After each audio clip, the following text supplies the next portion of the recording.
Hello friends, I am Dr. S. Mondol, BHMS Honours Consultant Homeopathic Physician. Today I want to discuss a very important and relevant gynecological topic is menorrhagia. What is menorrhagia?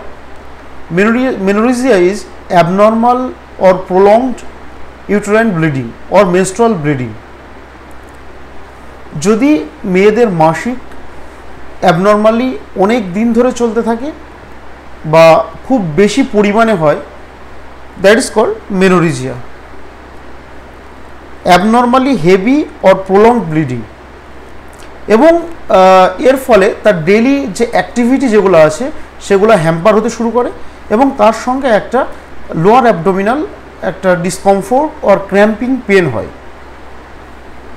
এবার আসি এর cause সম্পর্কে, কি কি কারণে মেনোরিজিয়া দেখা দেয়। First of all, hormonal imbalance.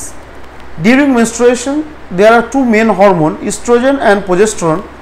এই হরমোনের গুলা রেগুলেট করে মাসিককে, কিন্তু এই হরমোনগুলোর যখন এক্সেসিভ প্রোডাকশন হতে থাকে, বিশেষ করে প্রোজেস্টেরন সাহায্য করে শেডিং অফ দ্য এন্ডোমেট্রিয়াম। মাসিকের সময় যে ব্লিডিংটা আসে সেটা হচ্ছে যে ইউটেরাইন যে ব্যাসিলার এবং স্পাইরাল দুটো আর্টারি থাকে, স্পাইরাল আর্টারি, সেগুলো ড্যামেজ হতে শুরু করে এবং সেটা রেগুলেট করে কিন্তু প্রোজেস্টেরন। তো এই প্রোজেস্টেরন লেভেলের ইমব্যালেন্স হলে তখন কিন্তু এই ব্লিডিংটা কন্টিনিউ হতে থাকে। নাম্বার 2, এগুলো ছাড়াও বেশ কিছু সিচুয়েশন বা কন্ডিশন আছে যার কারণে কিন্তু হেভি মেনস্ট্রুয়াল ব্লিডিং দেখা দিতে পারে। যেমন হচ্ছে পিসিওডি বা ডিসফাংশন অফ দ্য ওভারি। ওভারির কাজ কি? একটা নর্মাল ফিমেলের ক্ষেত্রে ওভারি থেকে প্রতি মাসে কিছু ওভাম সিক্রেট হয় বা ডিম্বাণু বা ডিম সিক্রেট হয়। তো ইন কেস অফ পিসিওডি বা ওভারিয়ান ডিসফাংশন যেখানে দেখা দেয়, সেখানে কিন্তু এই ওভুলেশন বা ডিম্বাণুটা আসে না। এই ডিম্বাণু না আসার কারণে যথেষ্ট পরিমাণে কিন্তু প্রোজেস্টেরন তৈরি হয় না। এই প্রোজেস্টেরন না হওয়ার কারণে কিন্তু ব্লিডিংটা কন্টিনিউ হতে থাকে। Number 2, uterine fibroid. This is another condition.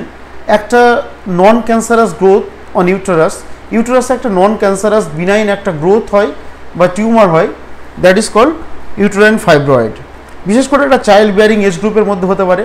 তার একটা কার্ডিনাল সিমটম হচ্ছে prolong bleeding or heavy menstrual bleeding. Another is the polyp. একটা small benign growth lining of the এন্ডোমেট্রিয়ামে হয়, uterine polyp, that is called uterine polyp. তো এর ক্ষেত্রেও একটা স্ট্রং কার্ডিনাল সিমটম হচ্ছে হেভি মেনস্ট্রুয়াল ব্লিডিং। এরপর আরেকটা যে situation, that is called the adenomyosis. Adenomyosis কি? যে এন্ডোমেট্রিয়ামটা এমবেডেড হতে শুরু করে, এন্ডোমেট্রিয়ামের যে দেওয়ালটা সেটা বা যে টিস্যুগুলো থাকে সেগুলো চেঞ্জ হতে শুরু করে এবং সেই সিচুয়েশনটাকে বলা হয় অ্যাডেনোমায়োসিস এবং যার একটা প্রধান সিমটম হচ্ছে প্রলং ইউটেরাইন ব্লিডিং। এরপর আসি ইন্ট্রা ইউটেরাইন ডিভাইস। বিভিন্ন যে কন্ট্রাসেপটিভ ডিভাইস আছে, আইইউসিডি বা ইন্ট্রা ইউটেরাইন ডিভাইস যেগুলো আছে, কপারটি, এরকম টাইপের বিভিন্ন রকম আছে। তো সেইগুলো ইউজ করলে তার যে বার্থ কন্ট্রোল যে একটা মেজার্স এবং তার সাইড এফেক্ট হিসাবে কিন্তু প্রলং ব্লিডিং বা প্রলং মেনস্ট্রুয়াল ব্লিডিং হতে পারে। এগুলো ছাড়াও প্রেগনেন্সি কমপ্লিকেশন। যদি a single heavy and let period যদি কোনো মহিলার প্রেগনেন্সি অবস্থা দেখা দেয়, অনেক সময় সেটা মিসক্যারেজের রূপ নেয় এবং প্রচুর ব্লিডিং কিন্তু হতে থাকে। তো এটা একটা সিচুয়েশন।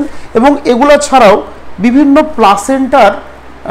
প্লাসেন্টার যে অ্যাবনর্মাল কিছু পজিশন থাকে, যেমন লো লাইং প্লাসেন্টা ওর প্লাসেন্টা প্রিভিয়া, এই টাইপের যে কন্ডিশনগুলো থাকে তার ক্ষেত্রেও কিন্তু যাদের ক্ষেত্রে এসব থাকে তাদের ক্ষেত্রেও পরবর্তীকালে কিন্তু প্রলং ইউটেরাইন ব্লিডিং দেখা দিতে পারে। এবং এছাড়াও ক্যান্সার, ইউটেরাইন ক্যান্সার বা সার্ভাইকাল ক্যান্সার, এটা বিশেষ করে যখন পোস্ট মেনোপজাল এজ গ্রুপ বা মেন্স বন্ধ হয়ে যাওয়ার পরে, মেনোপজের পরে এই প্রবলেমগুলো দেখা দেয় এবং তার একটা সিমটম কিন্তু প্রলংড মেনস্ট্রুয়াল ব্লিডিং। এরপর হচ্ছে ইনহেরিটেড ব্লাড ডিসঅর্ডার।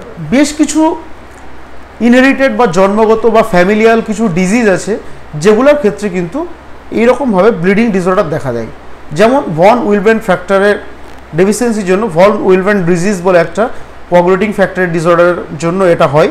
তো এই সমস্ত ক্লটিং ফ্যাক্টর ডেফিসিয়েন্ট বা ইম্পেয়ার্ড হওয়ার জন্য মেনস্ট্রুয়াল ব্লিডিং কিন্তু প্রলং টাইম ধরে হতে থাকে। এগুলো ছাড়াও medication is the another very important cause for prolong bleeding বা দীর্ঘস্থায়ী মেনস্ট্রুয়াল ব্লিডিংয়ের। বেশ কিছু অ্যান্টি ইনফ্লামেটরি মেডিসিন বা মেডিকেশন আছে। এগুলো ছাড়াও কিছু হরমোনাল মেডিকেশন আছে, যেমন বার্থ কন্ট্রোল পিল হিসাবে যে ইস্ট্রোজেন পিল বা প্রজেস্টেরন পিল বা ইস্ট্রোজেন প্রজেস্টেরন যে কম্বাইন্ড পিল যেগুলো আছে তার সাইড এফেক্ট হিসাবে হতে পারে। এবং এগুলো ছাড়াও বিভিন্ন যে অ্যান্টিকোয়াগুলেন্ট টাইপ অফ মেডিসিন যেগুলো আছে সেগুলো অনেক দিন ধরে পেশেন্ট যদি ইনটেক করতে থাকে পরবর্তীকালে তার কিন্তু প্রলং মেনস্ট্রুয়াল ব্লিডিং হতে পারে। এবং এগুলো ছাড়াও কিছু সিস্টেমিক ডিসঅর্ডার বা আদার মেডিকেল কন্ডিশন আছে, তাদের ক্ষেত্রেও কিন্তু হতে পারে। কোনো পেশেন্টের যদি including the liver disease, cardiac disease অথবা কিডনিতে পরবর্তীকালে অনেক দিন ধরে সুগার বা ডায়াবেটিস থাকার জন্য কিডনি পরবর্তীকালে ড্যামেজ হতে শুরু করে, তো এই টাইপের সিচুয়েশন বা অনেক দিন ধরে সাফার করলে তাদের ক্ষেত্রে পরবর্তীকালে কিন্তু হেভি মেনস্ট্রুয়াল ব্লিডিং দেখা দিতে পারে। এই গেল কজ অ্যান্ড রিস্ক ফ্যাক্টর। পরের ভিডিওতে বাকিটা ডিসকাস করব।